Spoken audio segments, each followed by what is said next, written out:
Hello everybody and welcome. In this video I'm going to show you how to check software version for your earbuds EDIFIER HECATE GX07.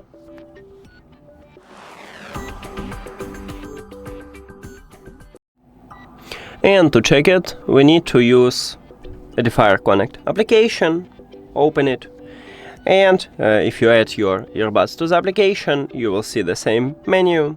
Right here you need to go to the settings at the right top,